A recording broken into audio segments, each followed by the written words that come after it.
Am I looking at me, or are you looking at me?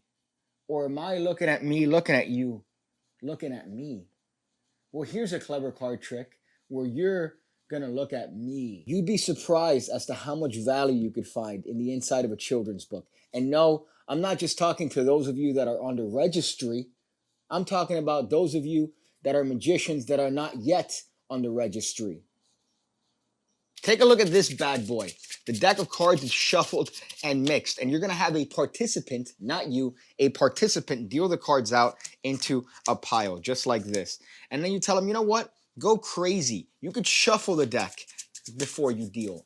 You could even deal from the top, from the middle, from the bottom. It doesn't matter. You could even drop a chunk of cards. It's up to you. It's not up to me. It's up to you. Now pick up that pile of cards on a table, and I want you to deal it into four hands of poker. Go ahead and deal it into 4 hands of poker. And of course, a spectator does this. They deal 4 hands of poker like this, very neatly, because you've picked the right participant. And guess what? They shuffled, they mixed, they could have done anything they wanted. And of course, we're left with the 6 and the 7 and the chips, the free chips card. And we're also left with the free candy card. So these are the cards that we were left with here that the spectator has come to. Now here's something that I haven't told you. I've actually had a prediction from before we started, sir. I don't know about you, but I like to carry my prediction carrot everywhere I go. I carry my prediction carrot, and in this case, if we look at my prediction carrot, it says 6, 7, chips, and candy. 6, 7, chips, and candy. All in the correct order.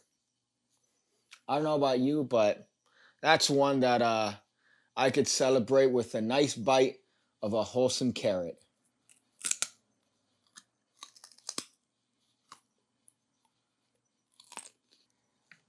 Fuck. Here's all you need for this amazing, wondrous card trick. You're going to need a couple things. You're going to need a deck of regulation playing cards. You're going to need a prediction carrot.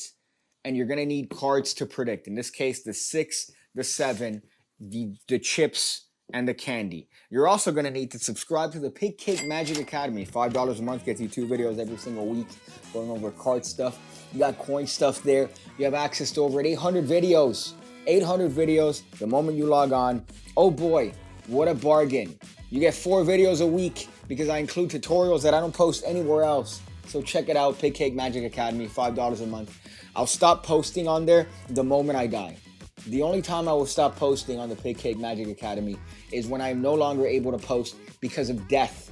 So go ahead, check it out. It's quite the bargain. I'm excited to get into this trick, and I think you should be excited too. So here's the setup for this wondrous trick. The cards are going to have to be in the reverse of the order that you want them predicted in. So in this case, we have 6, 7, chips, and candy. And the order of which they're going to be is going to be candy, chips, 7, and 6. So the order in reverse. That's all you're going to do. So you're going to put them in the order that you want, and then you're simply going to reverse them. And that's going to be your order, and that's going to go on top of the deck. That's it. That's all you need to do. Then you get your favorite carrot from your favorite organic farm, and all you're going to do is just simply write it in Sharpie. And you could put this anywhere. You could put this in the inside of your pants and make the ladies think that you are perpetually erect. You could put this in your pocket. You could put this anywhere. You could plant it. You could plant it maybe in a spectator's purse and then go, hey, do you happen to have a carrot that I could borrow? You reach into the purse and you happen to show that not only have you magically manifested a carrot, but it's also containing a prediction. So I'm going to leave that up to you. And what you're going to do here is you're going to shuffle the bottom cards of the deck like this. You're not, of course, going to mix the top cards because that would ruin your trick. So in a moment, what you're going to do is you're going to have the spectator deal down some cards on the table. And this is from kids' magic books. This is done as an ace production. But what you're doing is you're taking it to the whole next level in terms of turning it into a prediction card trick. So you're dealing the cards onto the table. And when you pass the 4 cards, when the spectator deals cards, I'm high on carrots. When the spectator deals cards and they go past the 4th card, you could tell them at this point, sir, go crazy. You could actually mix the cards in your hand before you deal. It's up to you. It's up to you. Go ahead. If you want, you could even deal from the top, from the middle, from the bottom. A wonderful Paul Curry bit here. And you're going to have them stop wherever it is they want, dealing from wherever it is that they want. Now, the memory that they're going to have in their feeble, insignificant minds is that they could have dealt anywhere they wanted. They could have shuffled from the beginning. But of course, they've only been able to do that since you told them, which is after they've dealt approximately 4 or 5 cards. Now here you're going to have them deal the cards into 4 hands of poker. Now in a previous routine, I said I hate them dealing into neat piles, but here it makes sense because you're telling them to deal into 4 hands of poker, of which all cards have to be the same. So essentially each hand has to have the same amount of cards. So it makes sense for them to deal back and forth. And you can even mime it with the rest of the deck and show them what they are to do. So they're going to deal 4 hands of poker just like this. And you're going to have to pay attention here at the end because you're going to have to come across a couple different scenarios. In this case, I want you to notice that the last card that I dealt was this card over here, which tells me that because I dealt this card last, the spectator dealt this one previous, this one previous, and this one previous. So this is the top card of my stack. It's going to depend on how the spectators deal and how many cards they have. But you're going to come across several scenarios that you're going to have to deal with here if you want the cards in order. If you don't want the cards in order, then this doesn't matter. But me, I like the cards in order. So I know the spectator dealt the card last here, which lets me know that this is actually the top card of the deck, because if you go in reverse, that was the first card they dealt, which lets me know that's the first card in my stack. So I'm going to pick that card up first and say, look, a 6. I'm going to pick up this card next, which would be the next card the spectator would have dealt, which is the 7, and then this card, and then finally this card. And what this does is that this places the cards in the exact same order as the prediction, which is 6, 7, chips, and candy. Now again, that could be different. It could be different depending on how the spectators deal it.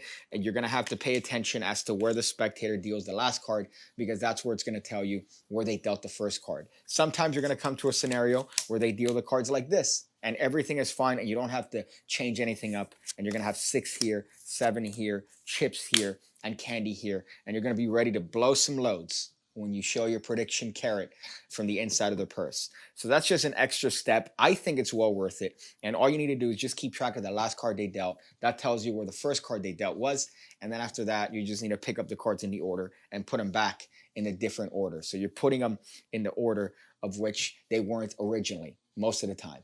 So I hope that makes sense. But as you can see, you've taken a kid's card trick and you've turned it into an easy to do prediction. Now, what I like about this again is the fact that you get the cards in order at the end. Most predictions, you don't get that and you have to kind of finagle it at the end and go, oh, look, we have a 6 and we have a 6. We have a 7 and we have a 7. We have chips and chips. And then you point it out to the, I don't like that. I like this nice copacetic situation that we find ourselves in. So I hope you guys enjoyed that trick. I hope you guys enjoyed this tutorial. Please make sure to do everything that people do when it comes to my channel. You know, you like videos, you comment, you share with your friends, you check out the Pigcake Magic Academy, and most of all, you shower. You shower because well, showering is a very underrated thing that magicians don't typically do. And hopefully, through watching my videos, you would understand that it's a necessary thing for you to do. So thank you guys. I hope you guys have a great day. I'm going to go and figure out different ways to wash a carrot. I didn't wash that carrot. That came from an organic farm, and I didn't wash it. So I'm pretty sure I have a multitude of pesticides and insects just perusing inside of my body. I'm seeing it move right now. Little bits of fur move on the carrot. Which definitely makes me think that there are some sort of microbial creatures, microbes, germs, things that I can't see because it literally came from the earth. I don't know how vegans do it, honestly.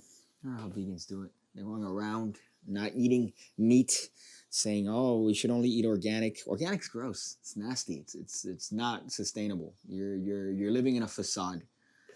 But apart from that, man, I don't know what else to say here. I don't know what's going on in the news. Haven't been looking at the news, so can't make a judgment on that. I guess I could talk about 7-Eleven. 7-Eleven's always great, right? Too caloric though. I'm trying to cut my calories. And if I go to 7-Eleven, well, obviously I'm going to supersede my calories, and that would not put me in a deficit, which is where I need to be. I need to be in a caloric deficit every single day. And 7-Eleven doesn't help in that because, well, look at this. 2 free, 7 select chips. You think those are calorie conscious? No. No, they're chips that are designed to keep you fat. I think that's been long enough.